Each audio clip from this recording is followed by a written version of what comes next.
Dan pemirsa, untuk membahas lebih lanjut kita terhubung dengan sejumlah narasumber lewat sambungan virtual. Bergabung pengamat kebijakan publik Bapak Agus Pambagio, kemudian anggota Komisi 2 DPR RI Bapak Ahmad Doli Kurnia. Selamat malam Bapak-Bapak. Apa kabar? Terima kasih sudah bergabung bersama kami di Berita Satu Utama. Selamat malam. Baik, dengan Iqbal di studio. Bapak, kita mungkin ke Pak Agus terlebih dahulu, Bapak. Bagaimana Anda menilai sebetulnya urgensi renovasi rumah dinas gubernur dengan anggaran mencapai 25 miliar rupiah ini di tengah tentu kebutuhan publik lainnya yang sedang gencar diperbincangkan begitu, Pak Agus? Ya, pertama saya heran kenapa rumah itu tidak ditempati, kan office gosipnya rumah itu rusak karena tidak ditempati. Ada rumah, ada pendopo, dan macam-macam. Nah, itu yang pertama. Kedua, dana itu sudah disetujui oleh DPRD. Ya kan? Jadi, waktu itu kenapa tidak ada yang protes?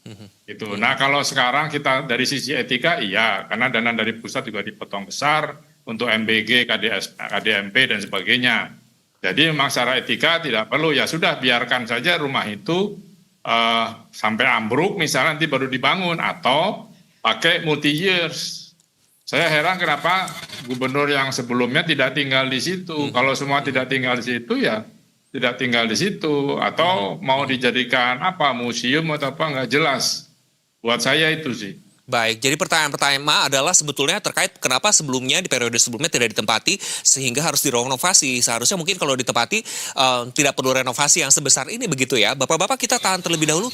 Sesaat lagi kita akan mendengarkan kumandang azan maghrib terlebih dahulu. Anda kembali menyaksikan Berita Satu Utama bersama saya Iqbal Suitami Harja dan dua narasumber yang sudah bergabung bersama kami. Sebelumnya kita sudah bertanya kepada Bapak Agus Pambagio selaku pengamat kebijakan publik.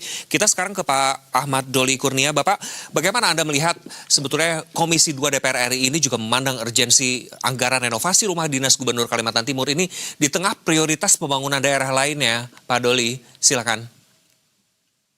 Iya, saya kira ini mungkin dari sisi keperluan iya ya, walaupun sebetulnya kalau rumah dinas itu kan ya tadi persoalannya kenapa bisa sampai ambruk. Ya, Pak Doli bisa diulangi kembali, maaf kami sempat terputus suaranya Bapak. Iya, jadi menurut saya itu renovasi rumah itu menjadi sesuatu yang sekarang ini tidak menjadi hal yang urgent, ya. Mungkin betul, memang sudah disepakati dan diketok anggarannya oleh DPRD, ya. Baik, berarti memang besaran anggaran renovasi tersebut kan sudah melalui kajian kebutuhan yang transparan dan juga accountable begitu ya Pak, senilai 25 miliar ini yang dinilai tidak urgent begitu. Kita ke Pak Agus kembali. Pak Agus, apakah alokasi dana sebesar itu sebetulnya mencerminkan prioritas pembangunan yang tepat bagi masyarakat Kalimantan Timur, Bapak?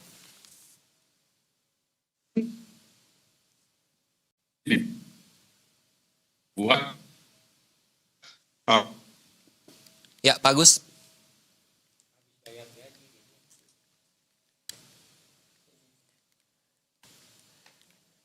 Baik pemirsa, kami sedang berusaha untuk mencoba koneksi ulang. ada satu, saya juga hilang-hilang.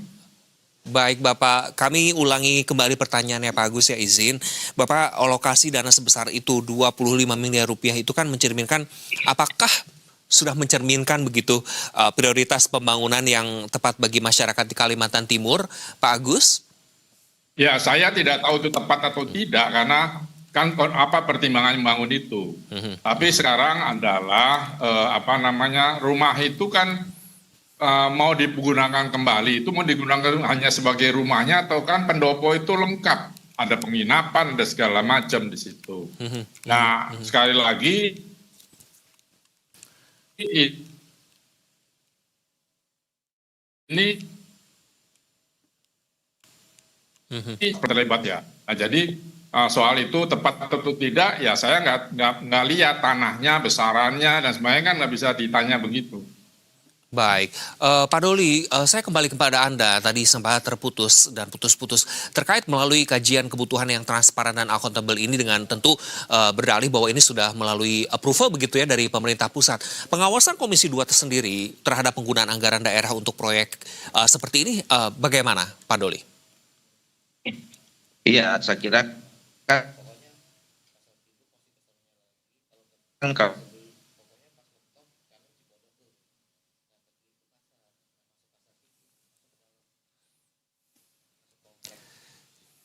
ya,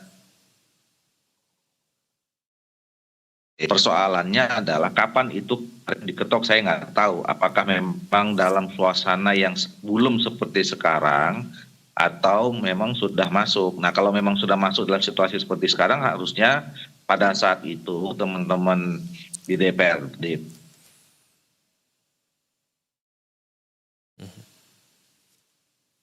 pun harusnya belum menyetujui, karena punya sense of crisis ya. Nah, salah satu program yang memang bisa membantu masyarakat untuk keluar dari kesulitan yang dihadapi sekarang. Nah, oleh karena itu kan sama kemarin juga soal mobil kan, mobil juga sudah dianggarkan nah, setelah ada respons dan reaksi dari publik kan bisa dibatalkan. Nah, menurut saya sekarang dia momentumnya belum tepat ya untuk melakukan proses renovasi itu. Masih banyak hal-hal atau program-program yang lain yang lebih bermanfaat buat masyarakat di dalam menghadapi situasi yang sulit seperti ini. Itu lebih prioritas. Baik, Pak Agus, tentu dalam konteks efisiensi anggaran daerah ya Pak Agus, ini juga terus digaungkan oleh pemerintah pusat bahwa efisiensi harus terus digalakan begitu. Apakah proyek seperti ini bisa dibenarkan menurut kacamata kebijakan publik? Ya, kalau dari sisi kebijakan kan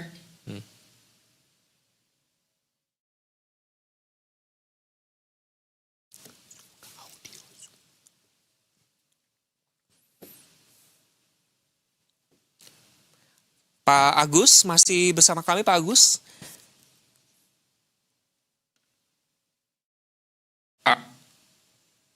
saya nggak apa-apa ini. Pak Doli juga nggak kedengeran di sana kan. Iya. Oke. Lain Anda yang nggak berani. Halo? Ya, halo, silakan dilanjutkan Pak. Mohon maaf. Nah, lupa lagi, ini kayak pelawak nih, lagi tengah pelawak, diberhentiin jadi lupa saya. Nah, jadi kalau secara kebijakan, nggak masalah ketika semua peraturan perundang-undangan sudah dilakukan, termasuk diskusi dengan DPRD dan seterusnya gitu ya. Jadi, nah sekarang memang menjadi persoalan ketika anggaran dari pemerintah ke daerah itu dipotong besar. Tentu itu harus direvisi atau pakai prioritas. Nah, kalau itu prioritas tentu 25 miliar plus 8,5 miliar mobil itu tidak masuk akal. Dan itu harus segera dibatalkan atau direvisi. Sekali lagi bisa pakai multi years misalnya tahun ini sebelah mana, tahun depan sampai jadi. Karena agak aneh ini, barang ditelantarkan tiba-tiba mau dipakai lagi, ada apa? Apa yang dikejar komisinya? Nah, kita nggak tahu. Wah, nggak dengar lagi. Ya, silakan dilanjutkan Bapak. Sudah terdengar? Nah, yang tadi sudah selesai. Maksudnya saya ngulangi lagi atau? Sudah aman Bapak, sudah aman. Sudah selesai, terima kasih. Mohon maaf atas gangguan teknisnya. Saya jawab. Baik, ya, kita ke Pak Doli. Saya sudah selesai jawab pertanyaan Anda. Baik, apakah Pak Doli, apakah ada indikasi pemborosan atau ketidaksesuaian antara anggaran dan hasil renovasi tentu yang direncanakan ini? Ketika memang indikasi pemborosan ini terjadi, begitu langkah berikutnya apa dari Komisi 2, Pak Doli? Ya, kita nggak bisa menilai ini pemborosan atau tidak, karena kan saya nggak tahu detailnya ya. Namanya boros itu kan kalau misalnya ada hal-hal yang tidak perlu itu dibuat-buat gitu misalnya. Nah, dalam perencanaannya kemarin tentu kita juga harus mendengar atau keperluannya apa gitu. Nah, tapi itu jadi nggak soal sekarang ya, dalam situasi seperti ini hal-hal yang renovasi seperti ini itu nggak bisa kita lihat boros atau tidak gitu ya. Faktanya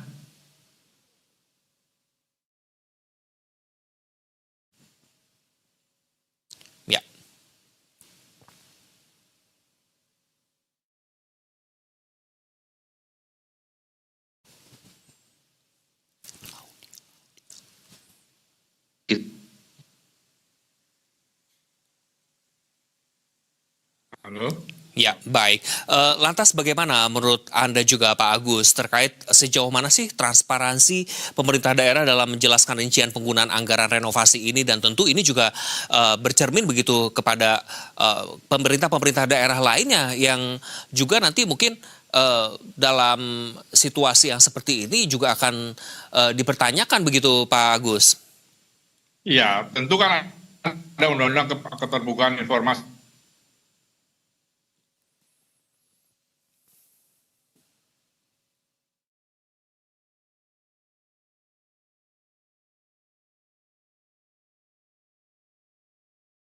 publik yang bisa digunakan oleh Pemda untuk menjelaskan sebetulnya berapa semua informasi terbuka melalui media sosial, ada baiknya disampaikan.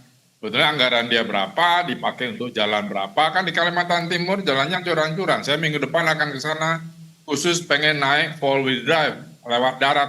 Saya pengen tahu rusaknya seperti apa gitu. Nah, hal-hal semacam ini kan yang perlu disampaikan pada publik supaya publik juga tidak marah. Oh, saya ditarik pajak terus, pajak kendaraan, pajak macam-macam, tapi tidak ada manfaatnya buat kita gitu. Itu yang sekarang menjadi persoalan di saat anggaran pemerintah sangat cekak.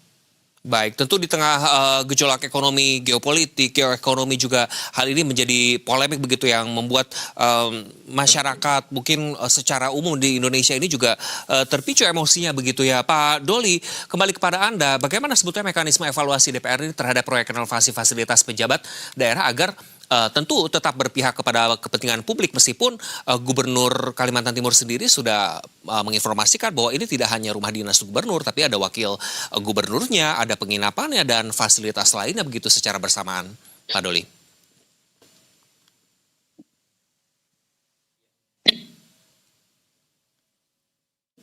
Iya, kalau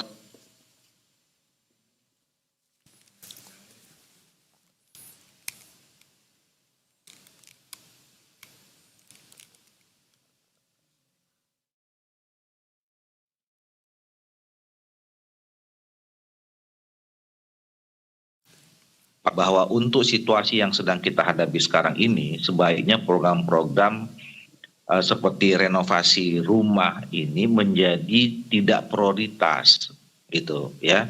Sebaiknya anggarannya itu dialihkan ya kepada program-program yang lebih bisa dirasakan oleh masyarakat, gitu.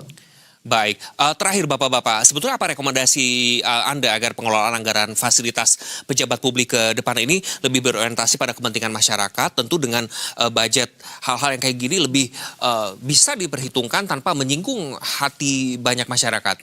Ke Pak Agus terlebih dahulu. Ya, pertama tentu keterbukaan tadi.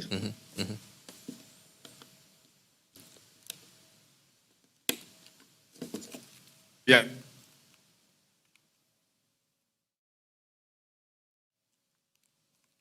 ya sekarang apa yang dimasukkan media sosial saja, karena sekarang semua dipegang media sosial, uang dari pajak kendaraan, pajak macam-macam, PBB dan sebagainya itu jadi apa gitu. Nah harus gitu, karena kalau tidak pasti orang semakin curiga bahwa uang daerah itu dikorupsi. Karena selama ini kan pembangunan di daerah tersendat, padahal anggarannya cukup.